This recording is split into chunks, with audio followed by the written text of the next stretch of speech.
Acompáñenme a Marcos, seguimos en el capítulo 1. En esta ocasión estaremos examinando los versículos 4 al 8. Marcos, capítulo 1, versículos 4 al 8. Y le voy a dar lectura de manera corrida. Dice así: Vino Juan, el que bautizaba en el desierto, y predicaba el bautismo de arrepentimiento para el perdón de pecados. E iban hacia él de toda la región de Judea y los jerosolamitanos, y eran bautizados por él en el río Jordán, confesando sus pecados.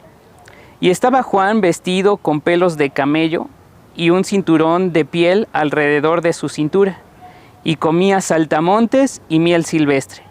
Y predicaba diciendo: Viene quien es más fuerte que yo después de mí, de quien yo no soy digno de desatar la correa de sus sandalias.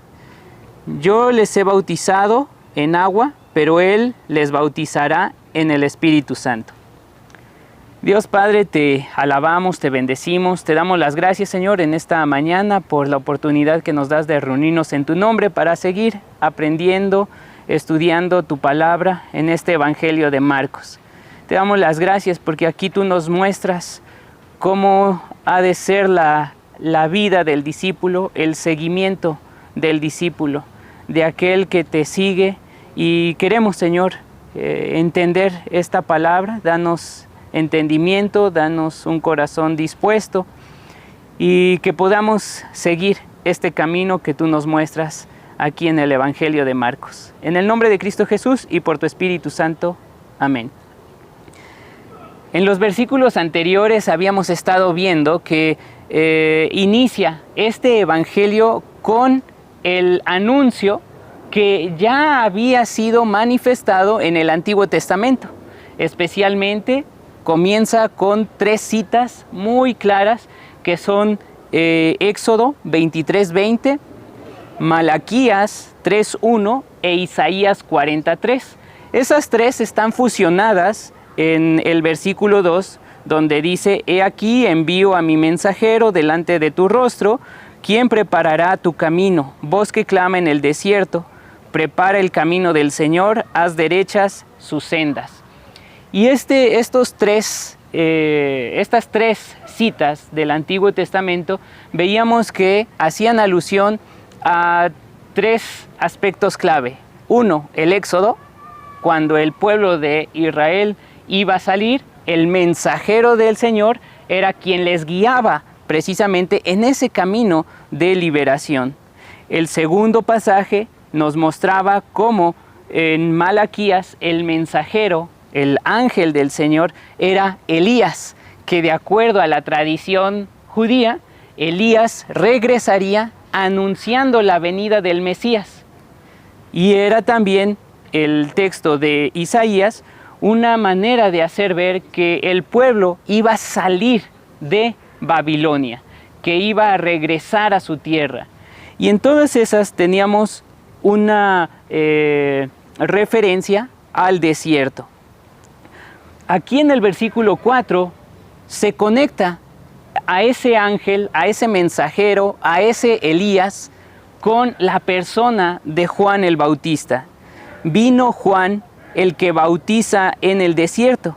En el texto griego el término que se emplea allí es egéneto, es llegó a ser, o hubo, por así decirlo, se puede traducir, hubo un Juan, llegó a ser, vino Juan, por eso traduce ahí Reina Valera de esa manera. NBI también, vino Juan que bautizaba en el desierto. Y ahí el que bautizaba también está expresando una característica de este Juan para separarle de muchos otros Juan, que era un nombre común en aquella época. El que bautizaba en el desierto, esa es una de las características de este predicador. Y dice que predicaba bautismo de arrepentimiento. El bautismo de arrepentimiento, aunque ya se practicaba en algunas otras instancias del pueblo judío, el bautismo, en particular, que proclamaba Juan era de arrepentimiento.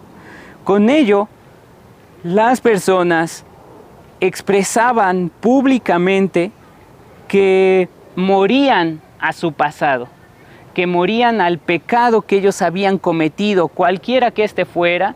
Y recordemos que para aquella época, en la cultura judía, muchos tenían el seguimiento de la ley. Entonces, a pesar también de cumplir con la ley, estas personas reconocían que habían pecado y que debían de arrepentirse por su mala manera de vivir. El bautismo de arrepentimiento para perdón de pecados puede entenderse también como la purificación. Y Juan, como profeta, anuncia la venida del Señor, la venida de Dios. Recordemos que lo que ha venido trazando en los primeros versículos es el anuncio de la venida del Señor. Elías anunciaba la venida del Mesías que llegaba y traía consigo el reino de Dios. Y era visto como el final de los tiempos. Pero algo interesante que manifiesta aquí el Evangelio es que ese tiempo último, ese escatón o ese final de los tiempos, en realidad ya ha tenido lugar en la historia en la persona y obra de Jesucristo. Por eso era necesario que la gente se preparara ante la llegada del Mesías. La venida de Dios en el Antiguo Testamento era considerado como el día grande de Yahweh, el día terrible, el día de juicio. Y eso es parte de lo que predicaba precisamente Juan. El Señor viene, tienen que estar preparados. Ese tipo de anuncio sigue estando vigente para el día de hoy. El Señor viene. ¿Estamos ya preparados delante de Él para recibirle? En la manera en la que vivimos, que le honre, que le reconozca en todo lo que hagamos. Juan llamaba a los judíos precisamente a arrepentirse. Y la expresión para perdón de pecados no debe de entenderse como que aquellos que eran bautizados en el río Jordán obtenían por ese medio el perdón de pecados, sino más bien se puede traducir el bautismo de arrepentimiento con referencia al perdón de pecados. Es decir, ese bautismo es símbolo de ese arrepentimiento interno y de esa recepción del perdón de los pecados. Es una expresión pública, simbólica, o que significa precisamente ese arrepentimiento. Una de las imágenes que nos presenta el bautismo es precisamente la sepultura. Al estar sumergidos en el agua, es una representación de haber sido sepultados en tierra. Y al emerger del agua y tomar incluso nuestro respiro, al salir del agua, es precisamente una representación de esa nueva vida a la que estamos llamados o a la que ahora pertenecemos. Ese era el bautismo que Juan predicaba. Ahora bien, dice que salían de toda la región de Judea y todos los de Jerusalén, o los jerosolamitanos. Y esto es interesante porque precisamente en Jerusalén y en la región de Judea se encontraban los centros religiosos más importantes para el pueblo judío. Allí se encontraba el templo, allí había sinagogas, ahí recibían la instrucción de parte de los fariseos, de los escribas, ahí también recibían parte de lo que eran los ritos sacrificiales por los sacerdotes en las celebraciones tan específicas a lo largo del año. Pero estas personas salían de esos centros religiosos para irse al desierto buscando a Juan y escuchar lo que él predicaba. De manera que Ahora el desierto en el cual se encuentra Juan se opone a esos centros religiosos. El desierto, que era representación del éxodo, del exilio, de la prueba, viene a ser también un lugar de confrontación. Confrontación con el pecado propio, pero también de confrontación con esas instituciones religiosas. El templo, la sinagoga, las fiestas no son suficientes. Y aquí está expresando también en esa práctica de la gente que salía de esos lugares, de que el cumplir las normas legalistas, rituales y pertenecer a ese ámbito religioso no era suficiente. Debía de haber una conversión del corazón, que era lo que anunciaban precisamente los profetas en el Antiguo Testamento. Con eso en mente también podemos considerar cómo en ocasiones una vida ritual, religiosa, legalista, no es suficiente, no es muestra de arrepentimiento. En esos centros cultuales, religiosos, ceremoniales, estaban los fariseos, estaban los escribas, estaban los sacerdotes. Y aunque cumplieran con todas las normas establecidas, no era garantía de que realmente hubiera un arrepentimiento en su corazón. Y Juan entonces llama precisamente a la gente al desierto, al lugar de confrontación. Eran bautizados por él en el río Jordán, noten, confesando sus pecados. Esta mención del río Jordán también evoca otro paso por el río. Precisamente en Josué, previo a la posesión de la tierra prometida, el pueblo debía de cruzar el río. Y era muestra también de liberación. El río como lugar de liberación, como lugar de transición para la tierra prometida. Habiendo salido de esclavitud, habiendo pasado por el desierto, venía el cruce por el río. Y es precisamente en el río Jordán que los creyentes ahora, que habían confesado sus pecados, que habían mostrado su arrepentimiento, tenían libertad. Es muy simbólico ese bautismo.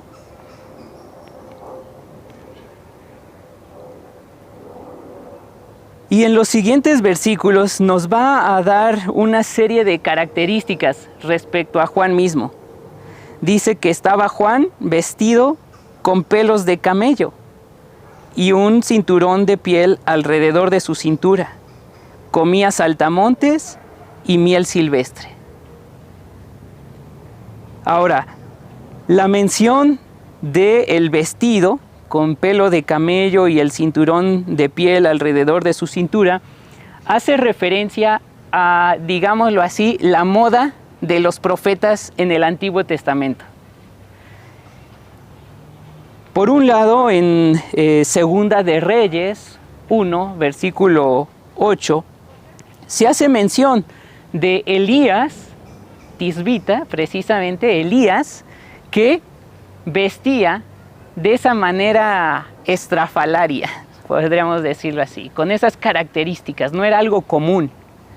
Y Elías se convirtió también como prototipo de todos los profetas, de manera que posteriormente los profetas utilizaban un manto velloso, que por ejemplo es mencionado en Malaquías 3:1, donde se menciona que los profetas que no anunciaban la palabra de Dios no vestirían más el manto velloso. Era una característica de los profetas, vestirse de esa manera. para la otra me voy a traer el mío. Ya lo mandé a hacer, no, no es cierto. Pero era una moda de los profetas que precisamente evocaba eso. Cuando se hace mención aquí de Elías, de Juan, perdón, vistiendo de esa manera, lo conecta directamente con esa línea profética que interesantemente desde hace 400 años aproximadamente no se había utilizado. Por eso también es revolucionario el atuendo de Juan, porque el pueblo sabía cómo se vestían los profetas en la antigüedad. Y entonces él también asume su vocación de mensajero delante del Señor. Por eso él tiene ese reconocimiento de cuál es su misión y la asume totalmente, incluso en su vestimenta, siguiendo la usanza de los profetas en el Antiguo Testamento. Por otra parte, también dice que comía saltamontes y miel silvestre. Esta mención de los saltamontes o de su alimentación nos remite también a Levítico. Los insectos de 4 patas eran considerados inmundos, pero ahí en Levítico 11, versículos 20 al 23, se menciona que de los insectos de 4 patas se pueden comer toda clase de saltamontes. Y los saltamontes eran, además de su valor nutrimental, eran muy comunes en la zona, pero eran el alimento de los pobres, al igual que la miel silvestre. Todos podían tener acceso a ese tipo de alimentación, los pobres. Los ricos no comían eso. Los ricos disfrutaban de las cosechas, disfrutaban de productos de exportación o importación. Y aquí con esta mención, tanto de la piel del camello como de los insectos que él comía, o su vestimenta y su alimentación, nos muestra también un estilo de vida crítico de parte de Juan ante esas instituciones. Por un lado, su práctica del bautismo, vemos que confronta el culto en el templo, en esos centros como Jerusalén. Pero al mismo tiempo, su propia manera de vivir se enfrenta a otro tipo de cuestiones. Por ejemplo, el manto velloso o la piel de camello, además de la relación que tenía con la vestimenta de los profetas, implicaba una crítica al sistema de pureza-impureza que se tenía, porque el camello era considerado como animal impuro, pero él lo toma como parte de su vestimenta para expresar precisamente que esas leyes están pasando, viene el Mesías. Hay otras cosas en las que debemos de fijar. Aquellos que mantenían ese legalismo por ese tipo de cosas se escandalizaban de la vestimenta de Juan. Y por otro lado, esta mención de su alimentación se enfrenta a los lujos que los ricos tenían. Y los ricos no solamente en el aspecto socioeconómico, sino también los ricos que eran religiosos, los sacerdotes, tenían una muy buena vida. Los herodianos, por ejemplo, que habían sido de esas familias que habían aceptado al Imperio Romano y que les servían. Por supuesto, acomodándose en una estructura jerárquica dentro de la sociedad. Entonces, todo el estilo de vida, toda la manera de vivir de Juan es una crítica constante al status quo de ese momento, tanto en lo social como en lo económico y en lo religioso, cultual.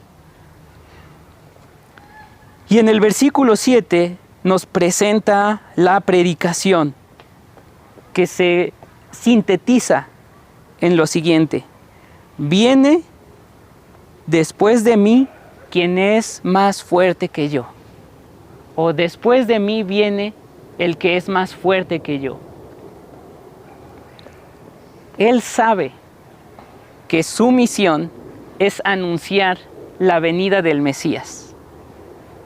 Juan es un profeta escatológico. Él se asume a sí mismo incluso, y se ve aquí en el Evangelio de Marcos, como el último de los profetas. El último de los profetas, que da lugar al Mesías. Por eso Juan es esa voz que clama en el desierto. Y me gusta mucho cómo se expresa del mensajero, voz que clama en el desierto. El enfoque que engloba a la persona de Juan está en su ministerio. Él es la voz que clama. En su misión, ahí está incluso su propia persona. Su persona depende de la misión. Y eso también para nosotros debiera de ser una manera de entender qué servicio al Señor queremos brindar. ¿Cómo somos conocidos? Que nuestra persona sea identificada por nuestro servicio al Señor. Juan, la voz que clama. Juan, el que bautiza para perdón de pecados. ¿Sí? Juan, el que prepara el camino del Señor. Viene después de mí quien es más fuerte que yo. Ese otro más fuerte para Juan es Dios mismo, porque él sabe que anuncia la venida del Mesías. Él está haciendo su labor, cumpliendo con su misión. Y también muestra que él depende totalmente de Dios, no del culto, no de un estatus económico, social. Depende de Dios, ahí, en el desierto, en la precariedad, ¿sí? En la carencia, él vive dependiendo totalmente de Dios. Después de mí viene quien es más fuerte que yo. No soy adecuado o no soy digno de desatar las correas de sus sandalias. Este pasaje se puede entender como el servicio, la humildad que tiene Juan al servir a su Señor. Pero también hay otra referencia al Antiguo Testamento, que es la referencia al levirato. El levirato indicaba que si una mujer quedaba viuda, el pariente más cercano del esposo debía de cuidarla y desposarse con ella para que no quedara sin una fuente de ingresos, que no quedara desprotegida. Era parte de la cultura. Y lo que se hacía en esos casos era que si había se conocía como el pariente redentor, o Goel, el término hebreo, si estaba uno en la fila y ese no quería desposarse con ella, el que seguía después de él en parentesco tenía esa oportunidad. Y entonces le podía decir, ¿te quieres casar con ella? ¿Quieres tomarla como esposa? Y si el otro decía no, entonces lo que se hacía era, para cerrar el trato, quitarle la correa de sus sandalias, y con ello era una expresión de que ahora le tocaba a él. Era desatar la correa de las sandalias. Era parte de la cultura, ¿no? La cuestión legal, simbólica, de que ahora le tocaba a la otra persona. Y entonces esa persona que desataba la correa de las sandalias, ahora tenía el derecho de desposarse con la mujer que había enviudado. Y eso lo vemos, por ejemplo, en el libro de Ruth. ¿Sí? Boaz hace precisamente eso. para poder casarse con Ruth. Y aquí lo que está expresando también Juan, al mencionar que no es digno de desatar la correa de los zapatos o de las sandalias del que viene, es que él expresa que no es él el novio. Él no es el novio. El que viene, el Mesías, él es el novio, que va a desposarse con su pueblo, que va a tomar a su pueblo para sí mismo. Él es el amigo, como dice en el Evangelio de Juan. Dice, yo les bauticé a ustedes en agua, pero Él los bautizará en el Espíritu Santo. Por un lado, el bautismo en agua puede entenderse como el ámbito, precisamente. Uno es sumergido en el agua, es en el ámbito en el cual se realiza ese bautismo. Pero Él dice que el que viene, el Mesías, el otro más grande que Él o más fuerte que Él, bautizará en el Espíritu Santo, precisamente en el ámbito del Espíritu Santo. Ese bautismo en el Espíritu Santo nos habla de la gracia de Dios. Dios enviando su gracia al ser humano. Y esto es eco de lo que encontramos en Joel. Derramaré mi espíritu sobre toda carne, decía el profeta. Aquí está anunciando y conectando precisamente nuevamente nociones del Antiguo Testamento. La venida del Mesías trae consigo también al Espíritu Santo, al Espíritu de Dios. Es el Mesías el que hará ese bautismo, dará ese bautismo en el Espíritu Santo. Y ese bautismo en el Espíritu Santo es precisamente dado a los discípulos, dado a su iglesia. El bautismo en agua era una muestra de purificación, como les mencionaba, de los pecados anteriores. Pero el bautismo en el Espíritu es la santificación del discípulo. Y esa santificación es una consagración, es un apartar a la persona para que viva rectamente delante de Dios. Y es un cambio total. No solamente es un lavamiento externo, sino el bautismo en el Espíritu es desde el interior, santificando por la misma presencia del Espíritu Santo a las personas, cambiando completamente la manera de vivir, de pensar, de actuar de las personas. Por eso los profetas anunciaban que era necesario no una circuncisión externa, física, carnal, sino una circuncisión del corazón, que quitara la dureza del corazón del ser humano. Y eso era posibilitado únicamente por la acción del Espíritu Santo. El Espíritu Santo cambiará los corazones. Y aquí nos está diciendo Juan que el Mesías trae consigo ese bautismo del Espíritu Santo. El inicio del Evangelio se da en el desierto.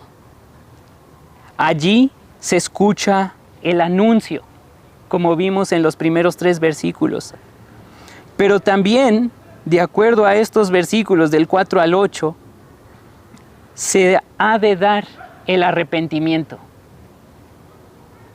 el reconocimiento del pecado cometido, el deseo de cambiar, la búsqueda para obtener el perdón de pecados de parte de Dios.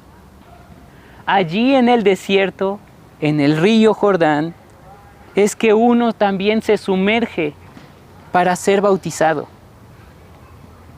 Y ese bautismo es una expresión pública del arrepentimiento.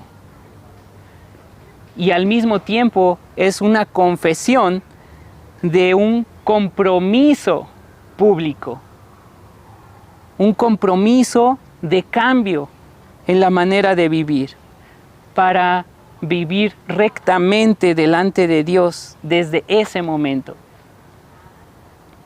¿Te has bautizado ya? Allí comienza la vida del discípulo. Con todo, el bautismo en agua es representación, es signo de ese bautismo del Espíritu Santo que Jesús ha traído. Y vamos a ir avanzando en este estudio del Evangelio de Marcos, donde va trazando cómo es el seguimiento de Jesús. El seguimiento de Jesús comienza en el desierto, comienza con el bautismo. Oremos.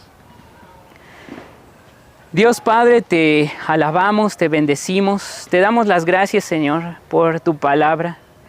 Gracias, Señor, porque nos vas mostrando todo lo que tú has hecho por nosotros y cómo desde el Antiguo Testamento hacia el Nuevo Testamento tú te das a conocer. Señor, te pedimos que podamos seguirte fielmente como tus discípulos, junto con aquellos que te escucharon, que te siguieron. Señor, te agradecemos por el bautismo que hemos recibido. Gracias por enviar a tu Espíritu Santo a nuestros corazones. Y te pedimos que podamos vivir una vida recta delante de ti, honrándote. Que podamos también servirte. Que nuestra persona pueda ser identificada con la misión, el propósito al cual tú nos has llamado. Que podamos ser identificados por el servicio que damos a ti y a nuestros hermanos y a nuestra comunidad. Gracias, Señor. Y te pido también por mis hermanos, hermanas que aún no se han bautizado, que puedan tomar esa decisión posteriormente, Señor. Y que como iglesia podamos seguir este camino de los discípulos, podamos seguirte a ti, aún desde el desierto. En el nombre de Cristo Jesús y por tu Espíritu Santo. Amén.